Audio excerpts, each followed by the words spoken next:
Hi there, Missy from missygoesboating.com. Well, here we are in, it was raining this morning, rainy Vancouver. I have two chores this week. I have to wax the dinghy. But first of all, I thought I would start with my boat garden.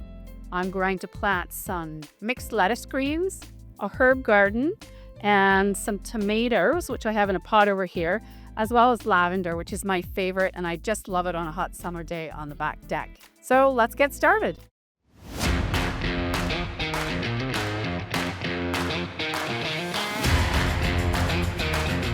All right, first up is my lettuce garden. I'm using a window box that has a rail mount on the back, and I'm just going to hang it on the railing on my boat. I actually modified it slightly with a piece of black pipe so it sits off the railing a little bit. And I'm going to show you a picture here. I have built a little shelf for it to sit on, so it takes a little bit of the weight off of it. Lettuce roots are quite shallow. They don't need a deep pot, but if you're using a shallow pot, you just have to be careful. You will need to water them a little more frequently. So I found this product. They're called soil moist mats, and they actually retain water. So I'm going to put a couple of these mats just in the bottom, and then on top of that, I'm going to put some coconut husk aerate so it doesn't keep the water too close to the roots, and it has a lot of air that can go through it. And then I have heard through the grapevine, if you use indoor soil mix, there are less bugs than using an outdoor garden vegetable mix. So I don't want bugs on my boat. So I'm using indoor and a little bit of vermiculite. Again, it just helps with the aeration of the plants. So I'm going to do a combination here of some mixed leafy lettuce.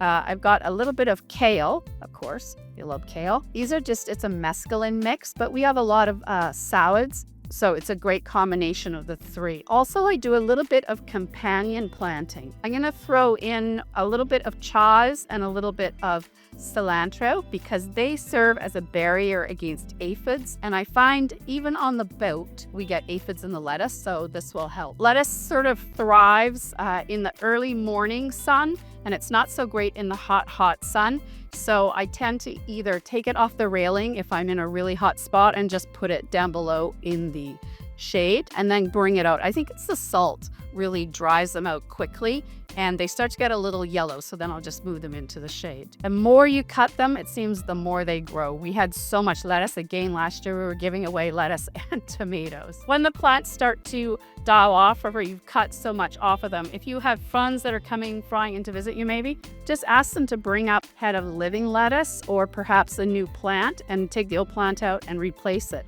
Another little trick is when I plant these, I add in a few lettuce seeds, and these take a couple of weeks to start germinating, so they will start to grow as these are used up. Happy salads!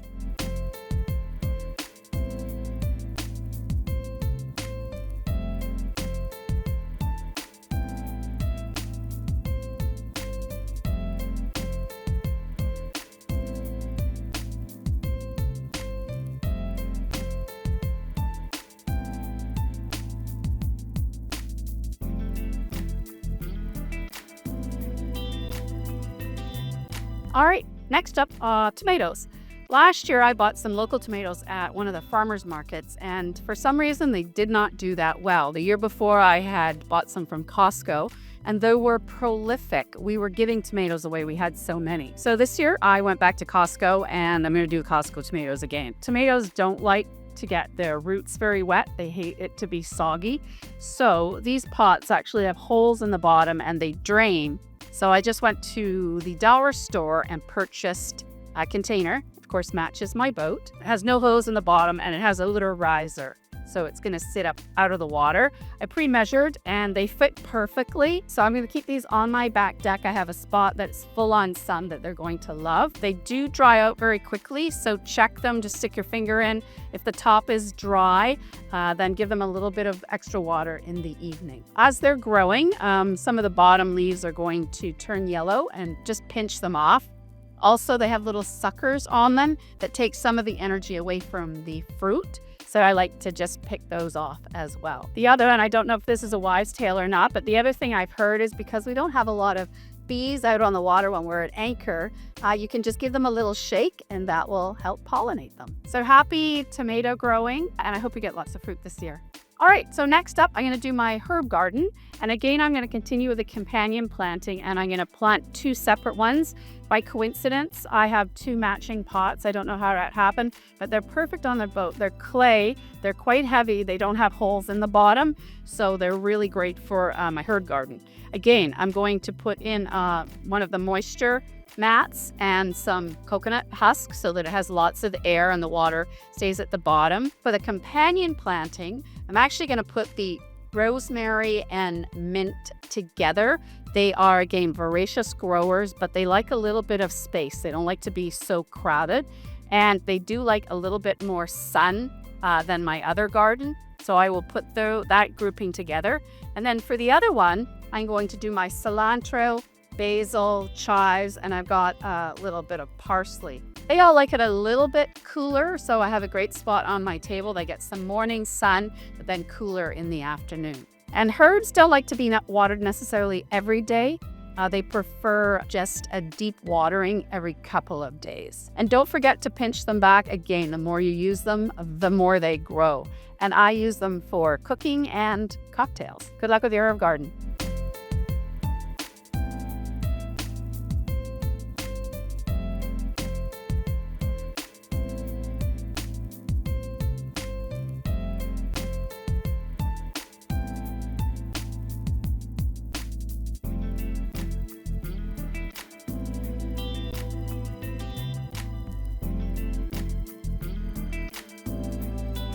Up next is my favorite, lavender. I just love the scent of lavender in the sunshine. I have a spot in the upper helm that's quite tall and narrow, so I found this pot that fits perfectly. Unfortunately, it has holes in it, so I also went to the dollar store and bought a little container so it will sit in there. Again, lavender doesn't like soggy feet, so it's a good idea to let it drain into something.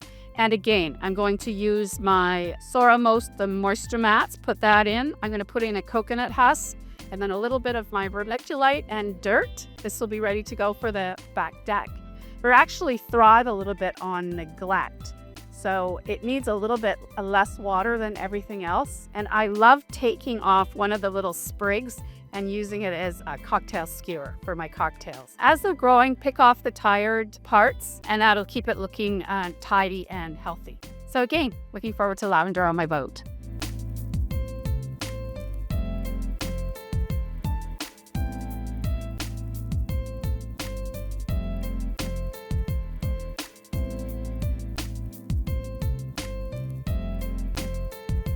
All right, here it is.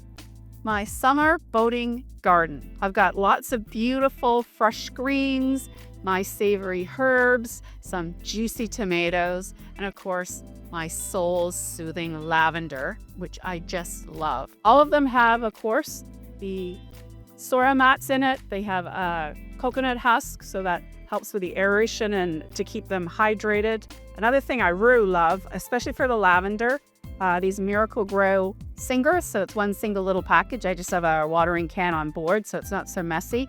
I do also use the Miracle Grow tomato food and vegetable food. Easy as our container. It's got a scoop in there. They're all heavy eaters, as they say, feeders. During the summer months, I like to have that on board. Regular watering. Keep them out of the sun, and sign up for my newsletter, and I'll keep you posted through my social how everything is making out. If you see me in the water, come over, say hello. I'll probably have lettuce and tomatoes for you. I put all the links below. Please like and subscribe, and I'll see you on the water.